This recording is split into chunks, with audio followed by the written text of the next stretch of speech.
Dear students, पिछली class में हम 10th क्लास में जो हमारा हिस्ट्री पार्ट चल रहा है उसमें फर्स्ट चैप्टर हम पढ़ रहे हैं नेशनलिज्म इन इंडिया। तो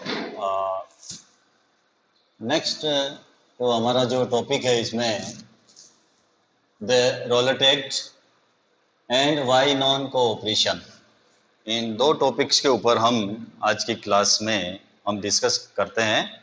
चलते हैं हमारे टॉपिक के ऊपर। पहले हम द रोलेट एक्ट के बारे में हम डिस्कस करते हैं। रोलेट एक्ट क्या है और ये कब इसको इम्पोज किया गया ब्रिटिश गवर्नमेंट के द्वारा, तो ये हम देखते हैं। The Rowlatt act, Rowlatt act के बारे में हम पढ़ते हैं।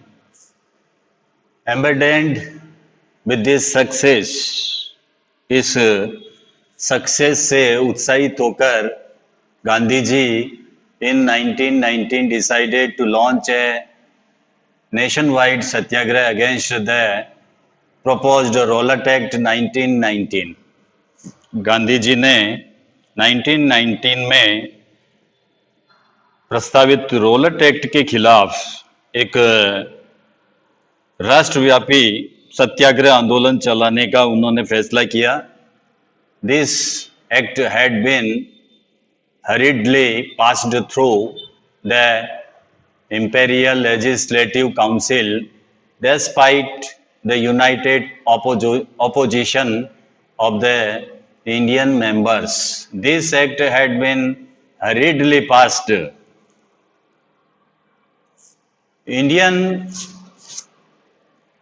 members के भारी अपोज के बाद भी इस कानून को इंपीरियल लेजिस्लेटिव काउंसिल ने बहुत जल्दबाजी में इसको पास कर दिया था। It gave the government enormous powers. इस एक्ट ने गवर्नमेंट को अत्यधिक पावर दिया, या अत्यधिक जो पावर्स थे गवर्नमेंट को मिल गए, ब्रिटिश गवर्नमेंट को मिल गए टू रिप्रेस पॉलिटिकल एक्टिविटीज। जो पॉलिटिकल एक्टिविटीज है उनको रिप्रेस करने के पावर इस एक्ट के द्वारा ब्रिटिश गवर्नमेंट को प्राप्त हो गए। And allowed detention of political prisoners without trial for 2 years। और इसके अलावा जो पॉलिटिकल एक्टिविटीज है उसको रिप्रेस करने के अलावा जो पॉलिटिकल प्रिजनर्स है, जो राजनीतिक कैदी है, उनको 2 साल तक बिना मुकदमा चलाए जेल में बंद रखने का उनको अधिकार मिल गया।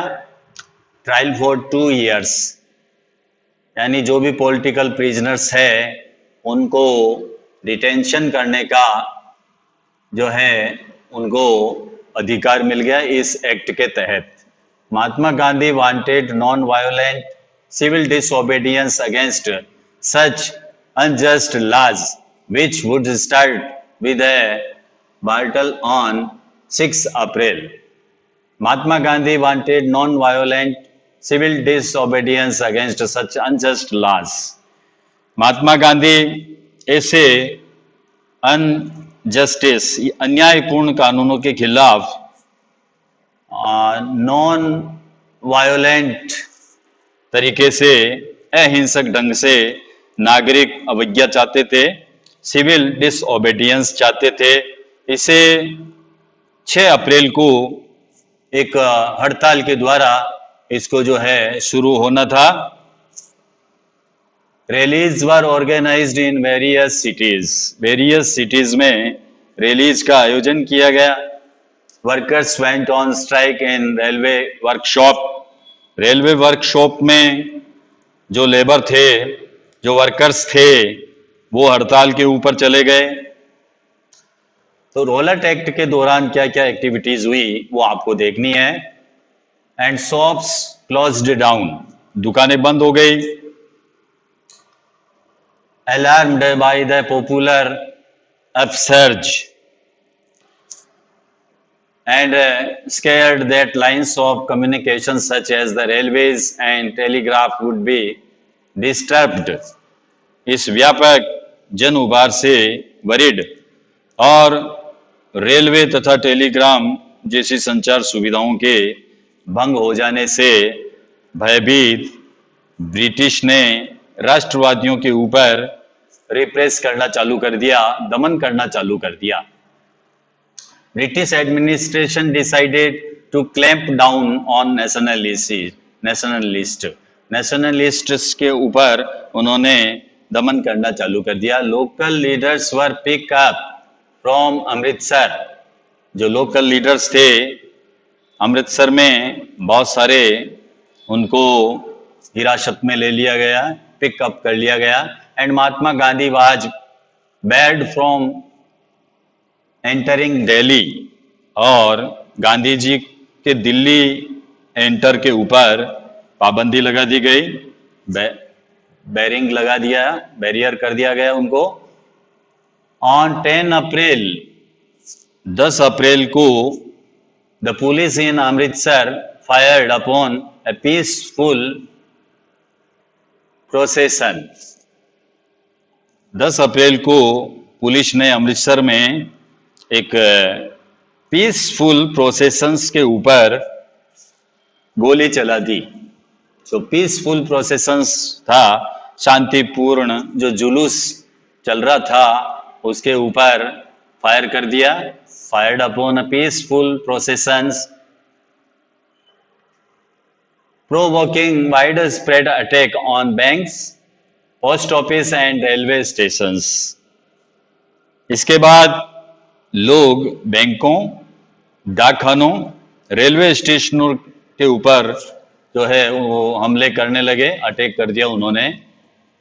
Martial law was imposed, martial law लागू कर दिया गया। And General Dyer took command, और जनरल डायर ने कमान को टुक कर लिया, संभाल लिया।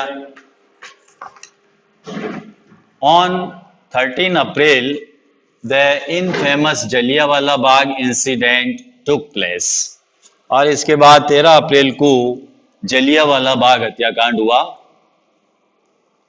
ऑन दैट डे, उस दिन, a large crowd gathered in the enclosed ground of Jallianwala Bagh. इस दिन अमृतसर में बहुत सारे गांव वाले जो लोग थे वो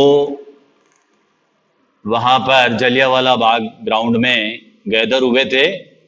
सम came to protest against the government's new repressive measures, और कुछ लोग जो आए थे वहां पर वो सरकार द्वारा लागू किए गए दमनकारी कानूनों का विरोध करने के लिए आए थे। Some came to protest, protest करने के लिए आए थे against the government's new repressive measures, government के द्वारा जो न्यू रिप्रेसिव मेजर्स लागू किए गए थे, जो कानून लागू किए गए थे, उनका विरोध करने के लिए कुछ लोग वहां पर आए थे। Other had come to attend the annual Baisakhi fair, और जो अदर्स जो पीपल्स थे वो एनुअल बैसाखी फेयर को अटेंड करने के लिए वहां पर इकट्ठे हुए थे। Being from outside the city, शहर से बाहर होने के कारण ये जो है, ये जलियांवाला बाग जो था ये सिटी से आउटसाइड में था। Many villagers were unaware of the martial law that had been imposed, यानी शहर से बाहर होने के कारण वहाँ जो लोग आए थे उनको ये पता नहीं था कि इस इलाके में मार्शल लॉ लागू किया जा चुका है। Martial law that had been imposed, ये विलेजर्स नहीं जानते थे। Dyer entered the area, General Dyer जो है वो उसने एंटर किया। Blocked the exit points and opened fire on the crowd. General Dyer जो सैनिकों के साथ वहां पहुंचा और जो बाहर निकलने का जो रास्ता है उसको ब्लॉक कर दिया, ब्लॉक्ड द एग्जिट पॉइंट को उसने ब्लॉक कर दिया and open fire on the crowd, और उसने भीड़ के ऊपर फायर कर दिया, गोलियां चला दी, किलिंग हंड्रेड्स, हजारों सैकड़ों लोग मारे गए। His object, as he declared later, was to produce a moral effect to create in the minds of satyagrahis a feeling of terror and awe. His object, बाद में उसने ये बताया कि वह सत्याग्रहियों के मन में दहशत और विस्मय भाव पैदा करके अपना नैतिक प्रभाव उत्पन्न करना चाहता था। प्रोड्यूस ए मोरल इफेक्ट, वो मोरल इफेक्ट जो है उत्पन्न करना चाहता था।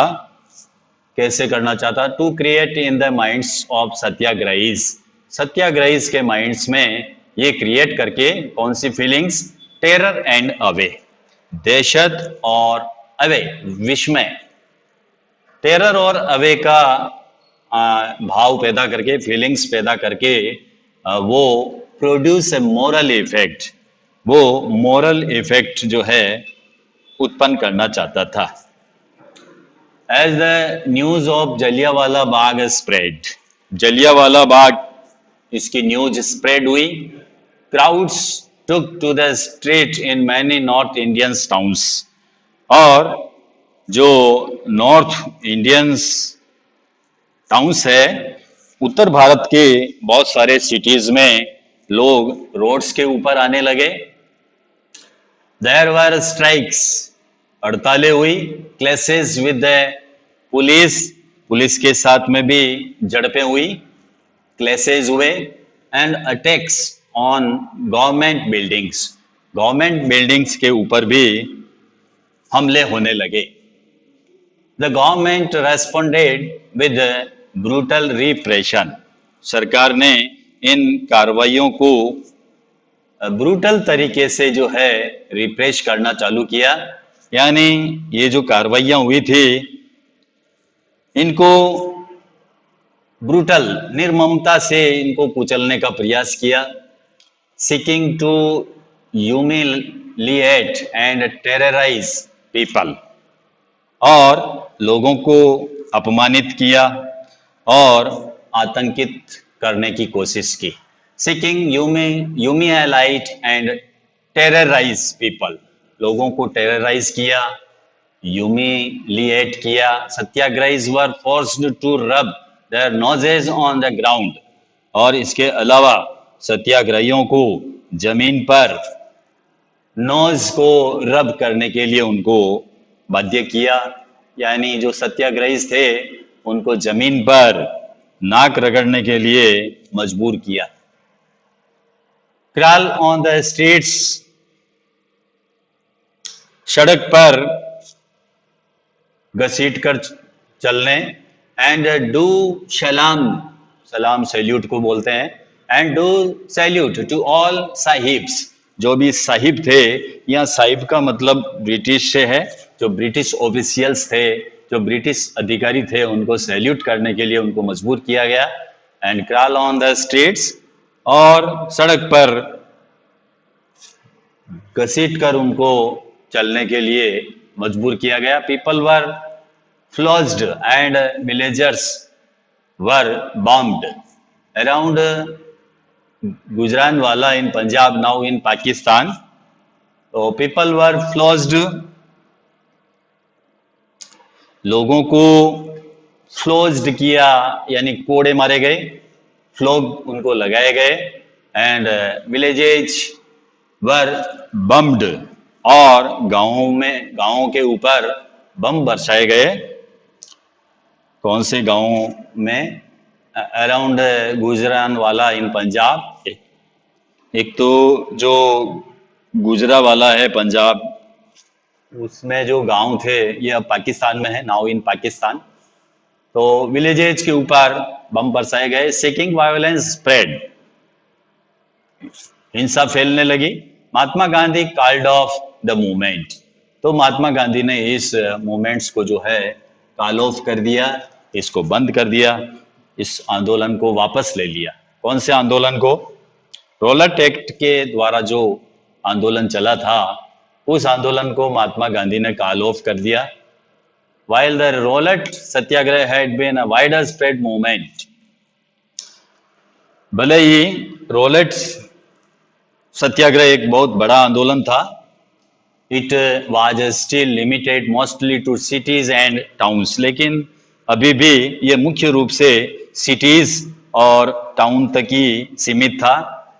Mahatma Gandhi now felt the need to launch a more broad based movement in India. Mahatma Gandhi का ऐसा विश्वास था, महात्मा गांधी पूरे भारत में और भी ज्यादा जन आधार वाला आंदोलन चलाना चाहते थे। वो क्या चाहते थे? Felt the need to launch a more broad based movement. वो और अधिक ब्रॉड बेस्ड मूवमेंट्स जो है इंडिया में चलाना चाहते थे, but he was certain that no such movement could be organized without bringing the Hindus and Muslim closer together।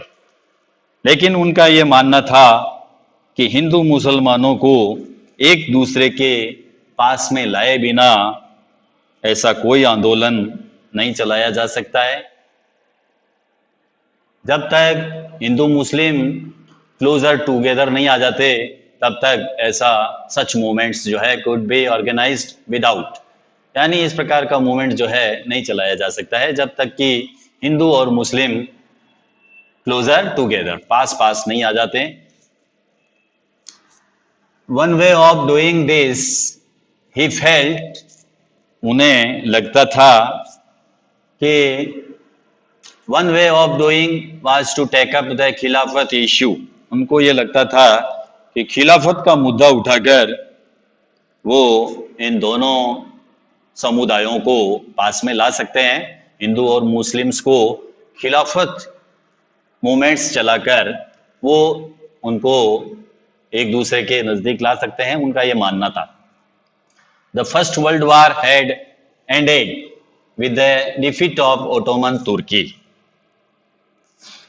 पहले विश्व युद्ध में ओटोमन तुर्की की हार हो चुकी थी, डिफीट खा चुका था वो। And there were rumors that a harsh peace treaty was going to be imposed on the Ottoman Emperor। इस आशय की अफवाह फैली हुई थी कि इस्लामिक विश्व के आध्यात्मिक नेता, खलीफा बोलते हैं जिसको हम, ऑटोमन एम्परर,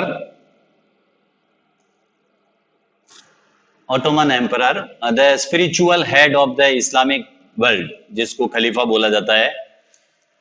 तो इस आशय की अफवाह फैली हुई थी कि इस्लामिक विश्व के जो आध्यात्मिक नेता है, जिसको हम खलीफा बोलते हैं, ऑटोमन सम्राट पर एक बहुत सख्त शांति संधि थोपी जाएगी। एक जो है एक ट्रीटी, पीस ट्रीटी जो है वो इम्पोज की जाएगी, किसके ऊपर? खलीफा के ऊपर। To defend the Khalifa's temporal powers, a Khilafat committee was formed in Bombay in March 1919। खलीफा की तात्कालिक शक्तियों की रक्षा करने के लिए मार्च 1919 में बंबई में एक खिलाफत कमेटी का गठन किया गया। तो ये भी आपको ध्यान रखना है, खिलाफत कमेटी कहाँ बनाई गई, कब बनाई गई? खिलाफत committee was formed in Bombay in March 1919। मार्च 1919 में बॉम्बे में खिलाफत समिति बनाई गई, खिलाफत कमेटी का गठन किया गया। A young generation of Muslim leaders like the brothers Muhammad Ali and Shaukat Ali began discussing with Mahatma Gandhi about the possibility of a united mass actions of the issue।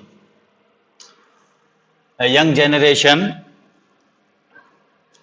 युवा मुस्लिम नेता मोहम्मद अली और शौकत अली, इन बंधुओं के साथ साथ कई युवा मुस्लिम नेताओं ने इस मुद्दे के ऊपर संयुक्त जन कार्रवाई की संभावना तलाश करने के लिए महात्मा गांधी के साथ में उन्होंने डिस्कस किया। Gandhi ji saw this as an opportunity to bring Muslims under the umbrella of a unified national movements। तो सितंबर 1920 में Gandhi ji about the possibility of a united mass actions of the issue, Gandhi ji saw this an opportunity, Gandhi ji ने इसको एक opportunity माना to bring Muslims under the umbrella of a unified national movement. जो national movement है उसके तहत एक इसको अपॉर्चुनिटी माना, मुस्लिम्स को जो है एक साथ यूनिफाइड करने के लिए इसको एक अच्छी अपॉर्चुनिटी माना। At the Calcutta session of the Congress in September 1920। तो ये भी आपको ध्यान रखना है कि सितंबर 1920 का जो कांग्रेस सेशन हुआ था वो कहाँ पर हुआ था। तो ये मैप क्वेश्चन है, आपके मैप में आपको लोकेट करना पड़ता है। तो एट द कलकत्ता सेशन हुआ था कांग्रेस का इन सितंबर 1920। सितंबर 1920 में कांग्रेस के कलकत्ता अधिवेशन में he convinced other leaders of the need to start a non-cooperation movement in support of खिलाफत as well as for स्वराज्य। जो कलकत्ता अधिवेशन हुआ था उसमें महात्मा गांधी ने दूसरे लीडर्स को इस बात के लिए राजी कर लिया कि खिलाफत मूवमेंट्स के समर्थन और स्वराज्य के लिए नॉन कोऑपरेशन मूवमेंट शुरू किया जाना चाहिए।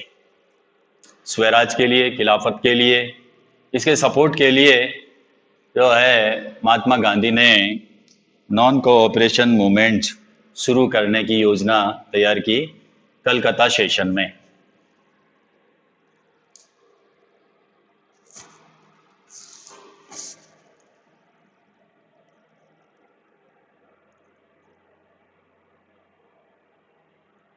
अब वाई नॉन कोऑपरेशन असहयोग आंदोलन क्यों चालू किया गया, इसको चालू करने के क्या रीजंस थे। In his famous book Hind Swaraj 1909 Mahatma Gandhi declared the British rule was established in India with the cooperation of Indians and had survived only because of this cooperation। अपनी प्रसिद्ध पुस्तक हिंदू स्वराज्य में गांधी जी ने कहा था कि भारत में ब्रिटिश शासन भारतीयों के सहयोग से ही स्थापित हुआ था। ये बात उन्होंने हिंद स्वराज्य में कही थी। हिंद स्वराज्य पुस्तक किसने लिखी? महात्मा गांधी ने लिखी। कब लिखी? 1909 में लिखी। उसमें उन्होंने क्या बात कही? उसमें उन्होंने डिक्लेयर किया था the British rule was established in India with the cooperation of Indians. Indians के कोऑपरेशन के कारण ही ब्रिटिश रूल इंडिया में एस्टेब्लिश हुआ। ये बात उन्होंने इसमें कही थी। And had survived only because of this cooperations, और ये शासन इसी सहयोग के कारण जो है चल रहा है। If Indians refused to cooperate, अगर भारत के लोग अपना सहयोग वापस ले लेते हैं, British rule in India would collapse with in a year. तो ब्रिटिश शासन साल भर के भीतर ही जो है कोलैप्स हो जाएगा। एंड स्वराज वुड कम, और स्वराज की स्थापना हो जाएगी। How could non cooperation become a movement, असहयोग का विचार आंदोलन कैसे बन सकता है?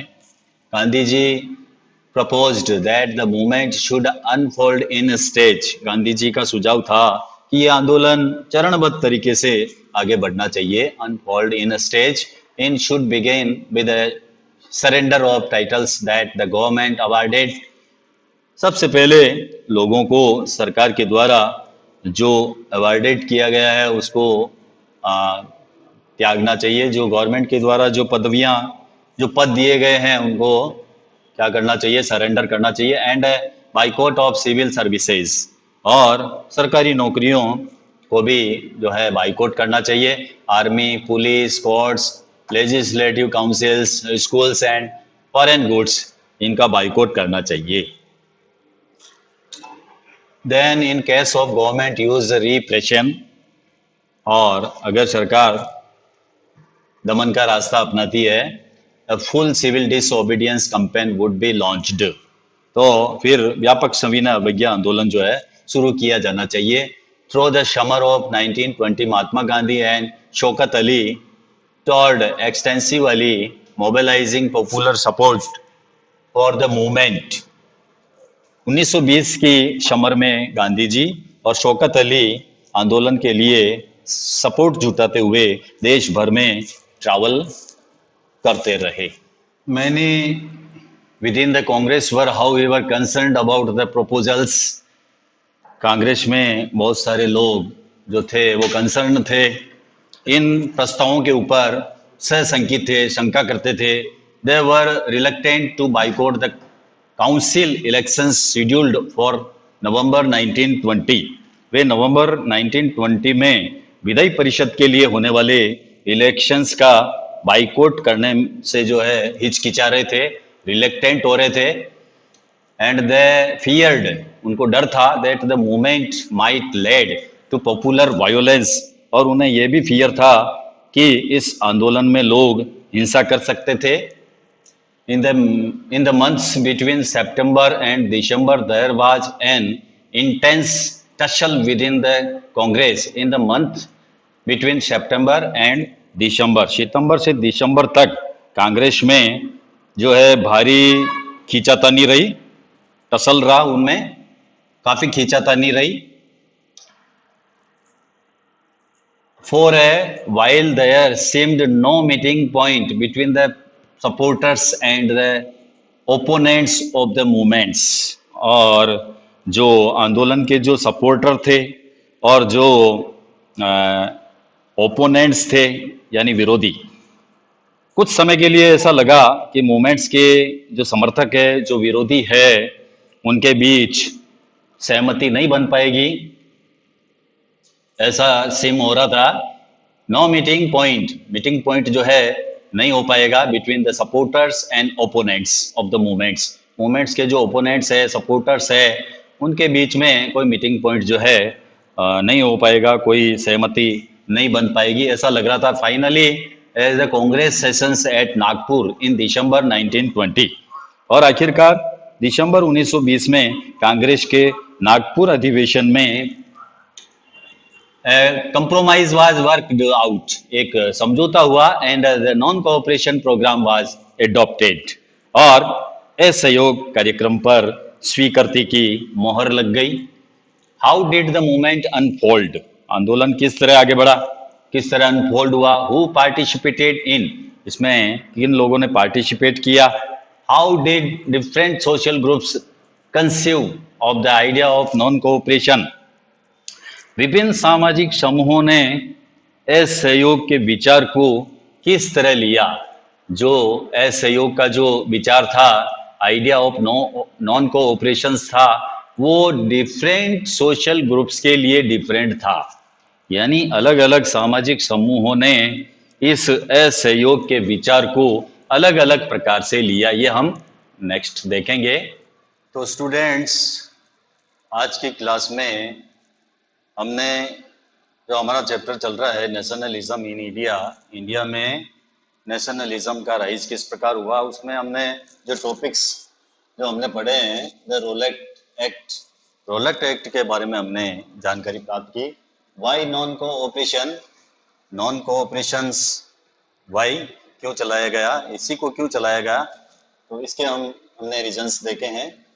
मिलते हैं नेक्स्ट क्लास में, जिसमें हमारा टॉपिक होगा different strands with in the movements. ये जो नॉन कोऑपरेशंस मूवमेंट चलाया गया, उसमें डिफरेंट स्ट्रेंड्स जो है वो चल रही थी, यानी इस मूवमेंट के अंतर्गत विभिन्न धाराएं थी, यानी ये मूवमेंट्स जो था वो अलग अलग दिशाओं में चल रहा था.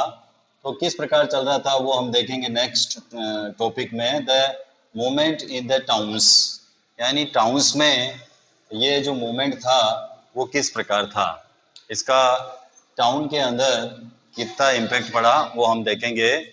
इसके अलावा जो वेरियस सोशल ग्रुप्स है, उनके इस मूवमेंट के संबंध में क्या आइडियाज़ थे जो डिफरेंट सोशल ग्रुप्स थे उनके लिए ये जो नॉन कोऑपरेशन मूवमेंट था, उन उनसे संबंधित जो आइडियाज थे उनके वो डिफरेंट थे। यानी अलग अलग सोशल ग्रुप्स ने इस मूवमेंट को अलग अलग वे में लिया।